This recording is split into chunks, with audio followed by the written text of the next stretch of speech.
What's up? What's up? What's up? Your boy Domuto. We back with another video. Today we're watching Saiyan, Shell Prime stuff. Shell Prime versus the Saladverse. You know what I'm saying? And this episode is called Ultra Infinite Zamasu, the Omnipresent Kai, episode 6.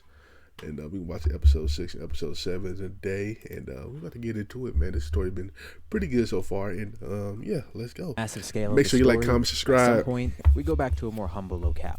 On Earth, a low-class Saiyan wearing orange is continuing his training, aiming to grow stronger than ever before. A strange portal opens in the sky, and he looks up at it. Great. This again? He's seen this before. A couple of times, actually. A couple of Saiyans appear. They all know who he is, and he could tell who most of them are, including 2 Bardoks, with the main Bardock in front of the group, simply asking Goku if they can get his help. Goku? He doesn't know who that is. His name's Kakarot. Bardock chuckles a bit, just like his son. Well, he is still his son after all, just from a different continuity. The other Kakarot gets some enjoyment out of this too. Finally, another person like him who also isn't called Goku. Someone going by his actual name, Kakarot. Today we begin episode 6 of Cell Prime. So another Kakarot. This is a continuity that Cronoa didn't really want to go to. She never really liked this one because it always caused a lot of issues. It is very strong, but also very rowdy at the same time. This is a continuity where Kakarot was sent to Earth. Although he was found and raised by the Crane School, he never hit his head and grew up as Kakarot, eventually leaving Earth, going out into space for most of his life. He faced the Frieza Force, the Crusher Core, a version of Turles that ate fruits from anything in sight. This the what if Goku was evil? Fruits from a tree of might grown on stars. And along the way he gained some familiar allies, Raditz, Granola, and Broly. But eventually he did return to Earth, meeting up with his former allies there, now on a new path of training. While he may look like a Goku, he's definitely not Goku. He's Kakarot still. The reason Cronoa didn't really want to recruit this guy is because he's destroyed reality multiple times before, all for the sake of some stupid grudge with another Saiyan. And it wasn't just him. Raditz, Granola, and even Turles did that too. And the Beerus and Whis of this continuity did nothing to stop it. But there's one thing they can't deny. This Kakarot, he's incredibly powerful. Unfortunately for them, the Raditz and Granola of this continuity aren't here, but it should be fine. Especially because it's going to be confusing having 3 Kakarots as is. They don't want to have the same predicament with Raditz and Granola. And on top of that, Kakarot's the most valuable person from this reality as well. And it sounds like fun to him. He ends up joining the Continuity Patrol. He already recognizes Raditz and Granola there, even if they're not his Raditz and Granola. Actually, these two just met not too long ago. They're not even from the same continuity. Kakarot also finds it interesting that there's another version of him, as well as his father, mother, and apparently his sister. Weird. He didn't know he had one of those. He assumes that the others are just as strong as the people he knows. Once he arrives at the Time Nest, he asks Kakarot to show off his forms, as well as Raditz and Granola. Raditz goes Super Saiyan Blue, and Granola just powers up into his double red-eyed form, with the armored Kakarot also going Super Saiyan Blue. Wait, that's the peak of their power? Well, he guesses it makes sense. He had a much different upbringing, especially with the Tree of Might's power flowing through him. He was bound to have different forms anyways. But still, these guys are much weaker than him, and he at least expected Granola to have Super Cerulean. Wait, Super Cerulean? That's a thing? That's news to him, and apparently it exists in other continuities too, because that's how that Granola found out about it in the first place. They have a test of strength. The Kakarot in orange ends up winning this battle, showing off his full power. And he does tell them that he's aiming to go beyond this. That's the whole reason he returned to Earth, and the whole reason he was training under Beerus and Whis in the first place, although not at the moment. He knows of Ultra Instinct, and that's really his next goal, so he needed to go back to basics on Earth. And he somewhat has the principles of it down, and even uses it in his main forms, including using the principles of it in his Supreme God form. And surprisingly, the reason he wants a new form is pretty simple. Yeah, he wants to grow stronger, but mainly, he doesn't like how the color of his hair clashes with his gi. This guy's pretty easy to please, huh? And while they're on the topic of introductions, they need to figure out a way to make this a lot less confusing. At least with Kakamasu, he's fused with someone else, so it's easy to differentiate him. But now they have 2 people that are named Kakarot, there's not really a way to differentiate. I got different clothes on. So, they're going to call him Kakarot too, since he came here second. He's a bit bummed out to be relegated to player 2, essentially, especially because he's the strongest. Well, besides Piccolo, that is, who he eventually meets as well. Ruda wonders if they should try recruiting others too. There's got to be some other strong continuities out here that they can get people from. But Cronoa is very selective, which is why they took so long to select Kakarot in the first place. Or rather, Kakarot 2. She only recruits people who have displayed an ability to control realities or break them at will. And more importantly, she needs to be fond of how they do it. Unlike Kakarot, who did it very recklessly, to put it lightly. Piccolo especially was great at this, although he overrode his own power to defeat his own foe, so his power's still there but dormant, and he has no clue how to unlock it again. As for Kakarot 2 though, he has full access to his power. Of course, everyone here can control realities at will, but Kakarot, he especially is good at it, he just needs to be a bit more careful with it. And he says he remembers how to do it. He basically had to do it by force, basically combining 2 equal powers and causing that to break the barriers between reality, essentially the way Cell Prime did it when he first started going around. He remembers the Raditz and Granola from his reality struggle to do that, and Turles was able to do it, but he's dead, and also, he's a bad guy. They can't recruit him. The second part's more important than the first because this is a world where they can revive people. But he actually gets an idea. If they want to recruit another person, he does have someone in mind that he really wants to see again, but he's not someone from his reality. And he starts explaining to everyone. Meanwhile, let's go over to what Cell Prime is up to. What are you talking about? about? To cover his trail, he's been hopping through countless realities. And now, he arrives at one where he could actually rest for a bit. He feels like he's been constantly fighting, so he doesn't really want to do that here. As much as he loves fighting, he does need a little bit of a break. Not just to recuperate, but also to get a better control on his skills. And he spends some time here. But as the days and even weeks go by, he comes to realize that this reality is kind of different. He was on a secluded planet for a while. And he's tried to sense any presence he could out there, but he couldn't really find anything. Well, seemingly not at first. And it felt like he was being watched the entire time.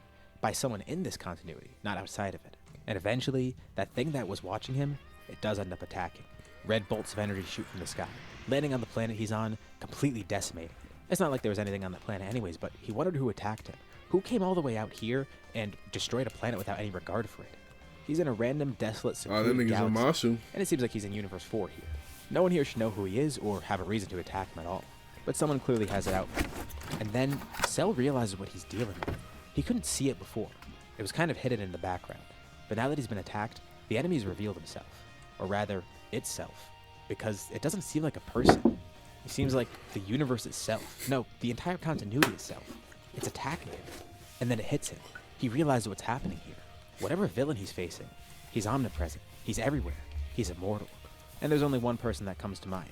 Especially because in his main continuity, Cell Prime actually got some data on this phenomenon, because this almost happened there. And he gets his answer as a man manifests himself in front of him, taking on the appearance of Zamasu. Zamasu doesn't know who Cell is, but Cell knows who Zamasu is. It appears he's in a reality where Zamasu ended up winning. Or rather, his mortal body was destroyed. He then merged with the universe, becoming one with it. But here, he was never erased by Zeno. He ended up taking over every universe, every timeline, the entire continuity as is. Interesting. How is this continuity still around, though? Why didn't Zeno attempt to destroy any of the universes or anything? Especially because there shouldn't just be one Zeno here. There's gotta be multiple from all the different timelines. As he questions Zamasu, Zamasu has a pretty simple answer. He promised to make a new reality for Zeno. Thankfully, Zeno saw his vision. Although, by the time he bargained with Zeno, everything was pretty much already taken over by Zamasu. Goku never used the Zeno button to call Zeno here. So Zeno only found out after the fact. And not just the one from Zamasu's timeline, but from all the timelines. All the other Zenos had the same revelation, including the revelation that there's other Zenos. And it seems everything's gone. Now the Zenos nearly did destroy everything. But Zamasu appealed to them. If they did that, they'd get bored. They'd have nothing to rule over. What would be the point then if they erased everything? And plus, Zamasu made a promise to them. He's actually going to create a new reality, a better one. One where the mortals are actually loyal to the gods, following their will. And not just that, it's going to be a reality with better gods. He even coalesced all the timelines. Better so gods, now there's only okay. one. There's multiple Zenos in this timeline. There's no gods of destruction, but the angels were left behind, so they're still here, as well as Zeno's guards. But besides those few people, it's just Zamasu, and he basically controls everything, amassing more power as the days go on. He is one with reality after all. Everything exists within him. And why does he look like this? Shouldn't he still be merged? Well, when he merged with the universe, his body was destroyed. And this physical body that Cell's seeing, it's not really Zamasu. It's just the form Zamasu took on so he could easily study Cell and converse with him, because he knows that Cell's not from here, and he's curious as to who Cell is, especially because he tried to kill Cell right away and he was able to survive the attack pretty much with ease. And by studying Cell more closely, he even looks into his mind, reading all of his memories and figuring out exactly who he is. Cell also did the same thing with Zamasu, and now they have a mutual understanding. Zamasu certainly can't keep him around because, after figuring out who Cell is, he sees a few interesting things. He sees the stuff that exists outside of this continuity, the stuff that Cell saw. But more importantly, he sees that Cell is actually the embodiment of everything that Zamasu hates. Mostly, mortal disobedience. Yeah. Especially with the fact that he's unnatural. He was made in a lab. He's not even a natural mortal. Cell says he'd love to stay and chat, but this seems kind of boring. So, he simply teleports outside the continuity, studying it externally. But Zamasu's able to follow him, surprising Cell. So he does have some awareness outside of his own continuity too. Zamasu can move out of his own existence. Well, of course he has that. After assimilating with all his timelines, the other Super Dragon Balls came into his possession. Also, whatever other Zamasus existed, they coalesced within him. This Zamasu is just not omnipresent. He's omniscient too. At least in regards to the stuff existing within his continuity. He did know about stuff existing outside of it, but wasn't really aware of the continuity patrol and such. That's new to him. But like Cell said, he's done here because this is kind of boring. He tries to attack Zamasu and finish this, but Zamasu vanishes easily. A brief battle begins between the two, but they see that they can't really do anything to each other. Zamasu doesn't have enough power to kill Cell. Even with his immense strength, it's still not enough to defeat Cell Prime. And also, Cell Prime can't really kill someone who's immortal like that. He could try and use the erasure technique, but that's too boring. He's been working on trying to use that for himself, but he doesn't really know if he wants to use that here. Well, there's one thing he could do. While this experience was kind of a waste of time for him, it did show him the extent of his power. It showed him what kind of level he was existing on. The level of power, the knowledge, the plane of existence he lives on. He shares that with Zamasu, and it gets him to see how truly above everything he is now. Kind of an ego trip for Cell. But as he tries leaving, Zamasu doesn't let him leave, doing everything in his power to try and stop Cell. So out of annoyance, Cell uses the only thing that he didn't really want to use. A sealing technique. He might not be able to kill Zamasu, but he could seal him.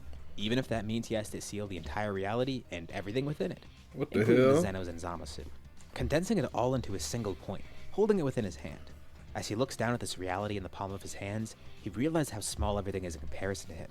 This is the extent of his power. Literally, in the palm of his hand. He holds an entire group of histories within there. Infinitely expansive, multidimensional realities. And he did that with such ease. But what is he supposed to do with this? Just discard it? Forget it? He wonders what would happen if he ate it. You know, maybe Ate use it. a battery of sorts. Infinite power and energy drawn from this could be pretty interesting. Definitely beyond what an infinite energy machine could be capable of. A continuity's worth of power. It's enticing, but could he even handle that? He keeps it on the back burner for now. Let's go back to the patrol. Kakarot 1, Kakarot 2, and Naruto end up in another reality. Right now, Kakarot 1 and Naruto are actually watching Kakarot 2 fight another version of Goku. And this time it actually is Goku, using Ultimate Instinct. He actually had heard about Kakarot before. Not just the name, but this actual Kakarot that he's fighting. But Kakarot 2 is here for something, and Goku said he'd only give that up if he beat him in a battle. Despite having access to Ultra Instinct, this version of Goku actually ends up losing to Kakarot 2. Which amazes Goku, but he was going to help these people out anyways. It seems pretty interesting. Kakarot 1 and Ruda are pretty dumbfounded too. So that's another version of Kakarot. And that's the Goku guy everyone keeps talking about. Look how strong he is. They're surprised that he's not the person they're recruiting, but apparently, in this continuity, there's a stronger person they're after. And the whole reason Kakarot 2 came here in the first place. And the person they're after is someone who Ruda and Kakarot 1 are very familiar with. A former villain of theirs. They're pretty surprised too because they thought that he'd be completely irredeemable, but apparently in this continuity, he's good. He actually fought Kakarot 2 once, in order to stop Turles. Right. Kakarot 2 says this guy should definitely have enough power to break realities as well. Oh, no, Plus, Frieza. the right mindset to join the patrol. Goku leads them right to this new recruit. And much like Kakarot 2, he joins without much convincing. The person they're recruiting? It's Cooler. Cooler. Acting much different than the Cooler that Ruda and Kakarot 1 knew. Are they really sure about this? Okay. Kakarot 2 says they could trust him. This Cooler's a good guy. Honestly, he was surprised too because even in his reality, he fought a Cooler that was bad. But this guy's way stronger than the Cooler he fought. And most importantly, he's not evil. Cooler's pretty glad to see Kakarot. What if Cooler was Although good? It's confusing to see three Did Gokus I watch in this front of one? him, but he does remember this Kakarot. How could he forget something like that? It was pretty insane. He'd love to join the Continuity Patrol. Now with 2 new recruits, this is going to be really beneficial for the patrol. Especially because these new recruits are going to train them. Granola, Kakarot, Ruda, and Raditz especially need new powers. Raditz, Ruda, and Kakarot 1 want to go beyond Super Saiyan Blue. And Granola's curious about the Super Cerulean thing. Kakarot 2 and Cooler are going to help train them. They might not be the best teachers, but they'll be good training partners. And all the while, Cell wonders what he's supposed to do with the continuity that he sealed. He didn't even think that he could do this. This was the first time he even tried. Normally, he wouldn't even want to do this, but he was in a corner, and he had to destroy this continuity due to it being Zamasu, who was immortal and omnipresent. That was really no fun for him. Yeah. But maybe it could result in something fun, if he thinks outside the box at least. And with that, we end off here for now. Okay. What'd you guys Continuity Patrol? Hold on. Damn. Rude. The ultimate Vegeta, the ultimate god of destruction. Cell Prime, episode 7. Yes, sir. Let's go. Of course, the 2 new recruits, Kakarot 2 and Cooler, they need to be caught up to speed. Learning about all the things the Continuity Patrol does, and mainly Cell Prime. Just like before, Cell Prime isn't their only target, but he's starting to move up the priority list very quickly, especially because he's basically a constant threat. So they learn all about him and his origin. Welcome to episode 7 of Cell Prime. Kakarot 2 has never experienced a cell like this. He's seen Cell Prime, but not this. But Cooler actually did have a cell in his continuity, one similar to this. He's surprised to see how far the cell could actually go, and he learns about the different realities Cell Prime went to. Thankfully, the realities he went to were already pretty much too far gone, or they made it out okay. like the one where Goku had mutated potential. But there was one reality that suffered a lot of damage. The reality where Frieza was reincarnated. This piques Cooler's interest. He wants to learn more about it. Of course, he never knew Azir. As a little side note, that What If Tournament and Power video, that never happened to any of these people. It basically exists in its own separate reality, so Cooler's never actually heard of Azir. But obviously he wants to know more. Frieza was reincarnated and became good? That's really a shock to him. To think his brother of all people became good. He never thought he'd see it. And it opens his eyes to how many different realities are out there. Of course, he knew there were a bunch of weird ones out there too, especially because he's already seen some by being part of the Continuity Patrol. All the people here are from pretty unique realities. But Cooler never realized how far it could truly go. Kakarot too at least had some knowledge of it. He's seen realities where he was on Earth, he's heard of a reality where Raditz and Granola were surviving on Earth, and he even briefly saw the Lord Slug that Piccolo fought. He knows that there's a bunch of different realities out there. But Cooler has a strange feeling within him. He never met Azir. He doesn't know who he is at all. And the person to tell him about all this is Kakarot 1, someone who feels obligated to avenge Azir, despite never having had a connection with him before. And that kinda is passed on to Cooler here too. And it's not just Azir, of course. Everybody in Universe 11 in that continuity. Other people that Cooler knows from his continuity as well. But it kinda shakes Cooler to his core, knowing that somewhere out there, he had a brother, or at least someone that could have been a true brother to him. He never was too sentimental about that stuff, nor did he ever really think of that before. But it gets him to see how truly big of a threat Cell Prime is. He's not simply going around killing people, he's basically destroying everything. These infinite continuities where anything could happen. With Cell Prime around, he's basically ensuring that none of this ever happened. The group's not going to lose to Cell Prime again. They're going to wait a little bit. Now, why can't they just have Piccolo handle it again? Cell Prime isn't the only threat that they're facing, and with Piccolo being the strongest person and having so much power, he's sent out on pretty much everything else. Even outside of Piccolo, the others all have other threats to stop too. That's why only some of the patrolmen show up to fight Cell Prime whenever they can. But now with him becoming a larger priority, things are changing. Piccolo also believes that the group can handle Cell Prime on their own. Normally whenever they encounter Cell Prime, Piccolo's usually busy with something else anyways. Although he has seen Cell Prime's power once, and he's judging off that, but he knows that Cell Prime has grown stronger. Although, he thinks the group can get even stronger than that. Instead of chasing him the next time they see him, they just gotta wait a bit. They need to find the perfect opportunity to fight him. Months go by for the Continuity Patrol. Of course, they continue going on other missions. And they keep tabs on Cell Prime, but he's not really doing anything, so they don't really intervene either. They need to wait for the perfect moment. So they focus on their training. Kakarot 1, Ruda, and Raditz all try and further their strength, being trained by Kakarot too. Of course, they're not going to unlock the same thing that he got, but they're able to actually surpass Super Saiyan Blue, getting Blue Evolution, with Granola even getting Super Cerulean. Especially with Granola having hits Pure Progress. He grows really quickly here, so even though he just has one transformation that seems a little basic, he keeps up very well with the others. But they're not the only ones growing. Cell, of course, continues growing too.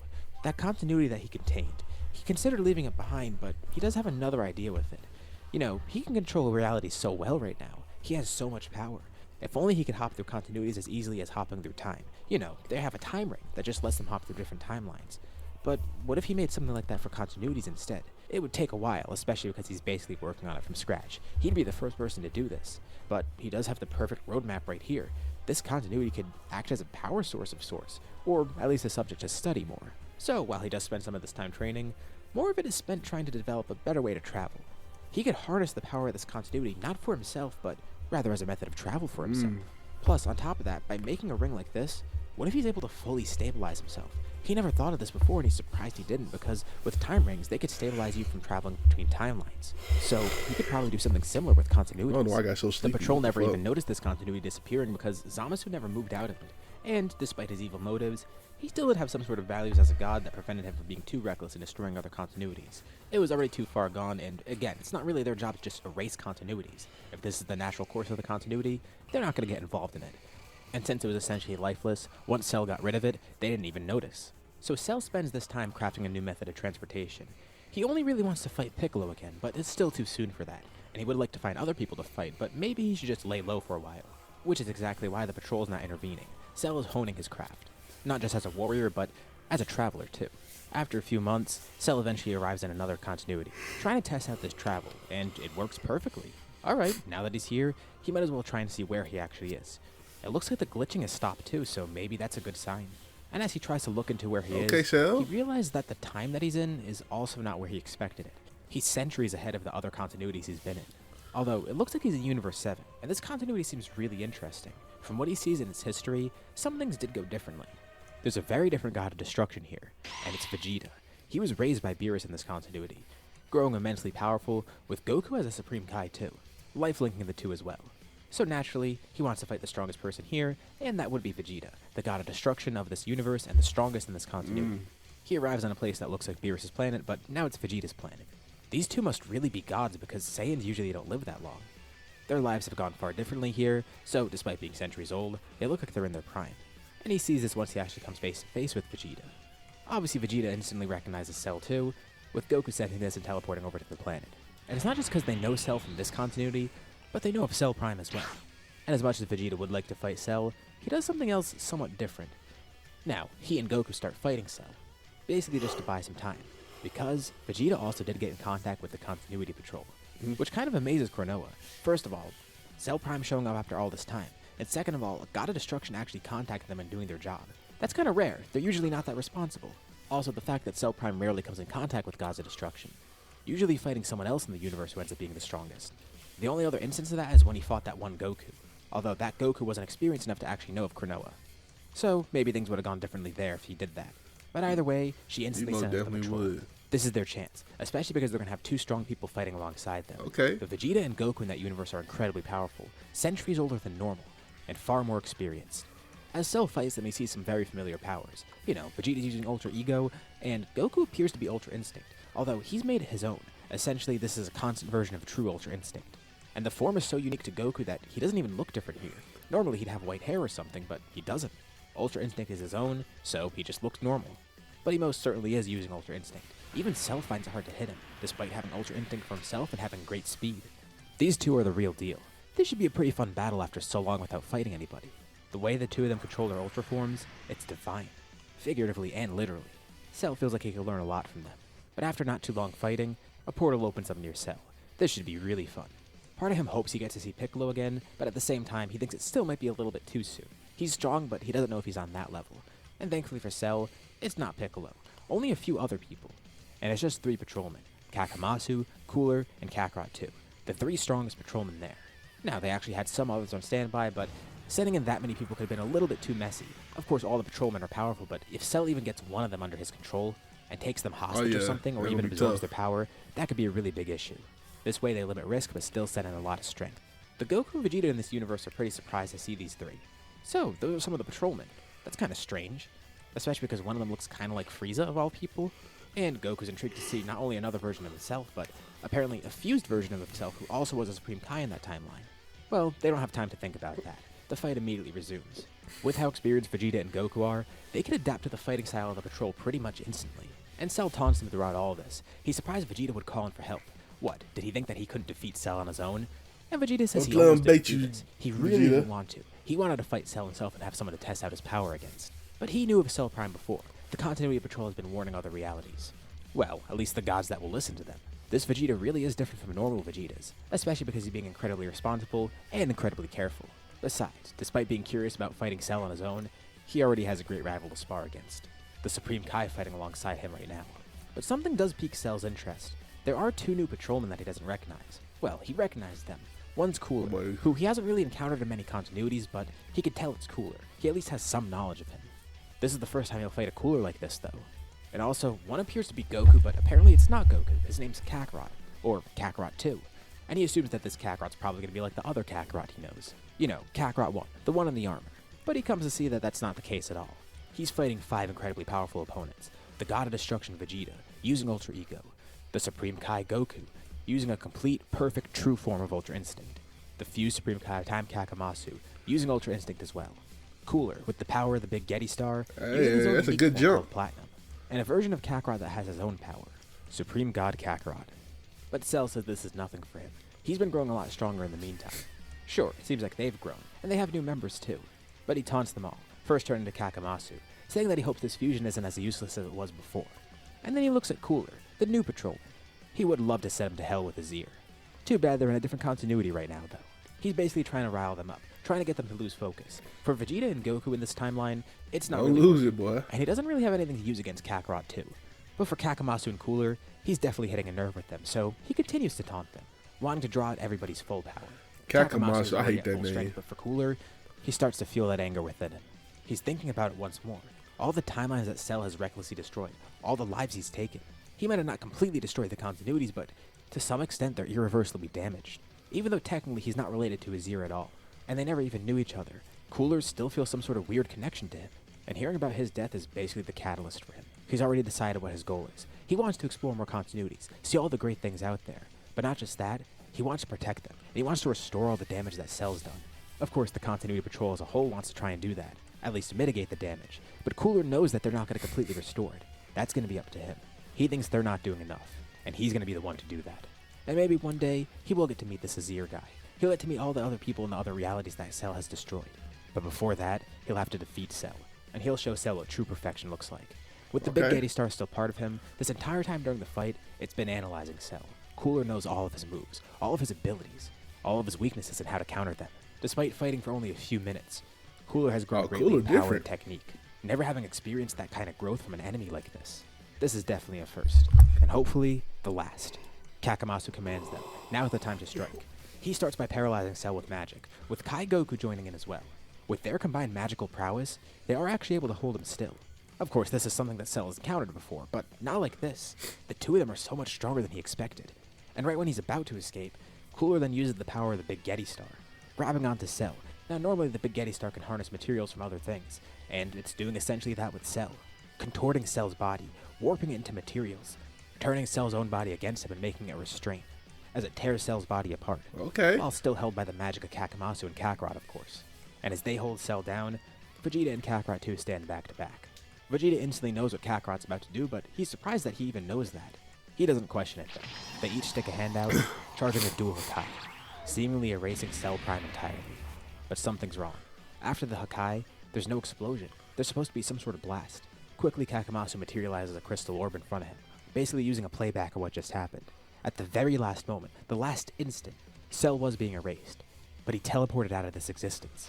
They had him. They should have erased him. How did he even do that? That's not possible. He would have had to make a portal or something. He can't do that instantly. And then Kakamasu sees it. On his hand, he has a weird ring, but not a time ring, it's something else. Kakamasu's anger begins bubbling up again. He thinks this is all useless. He can't believe it. Cell Prime escaped again. After all their work this time. He thanks Vegeta and Goku for the tip and for their help. And they're just as dumbfounded. The patrol leaves, going back to the time nest. This has been angering Kakamasu for a while. That Zamasu side of him, that little bit of evil in his heart, it's bubbling up even more. And he doesn't even realize it. Something dark is brewing within him, and it makes him think. The way they're doing it isn't working. He's following their playbook, but it's not going well. And it makes Kakamasu wonder, is there any way that he could do this on his own? Is there any way he could do this and make it work 100%? Cell arrives on another continuity. Elated. He's done it. It worked. He would have definitely died there if he didn't have this, but it worked. And as Cell is celebrating, Kakamasu is contemplating. Maybe it's best if he doesn't work with the patrol, and does things his own way. This is where we'll leave off for now. Okay, niggas going rogue out here. Okay. Shout out to Saiyan, man. Make sure y'all like, comment, subscribe to this video. Fire vid as well. Fire vid. And make sure y'all like, comment, subscribe. Check out the last chapter right here. Check out another video you might like right here. And I'll catch y'all next time, man. Peace.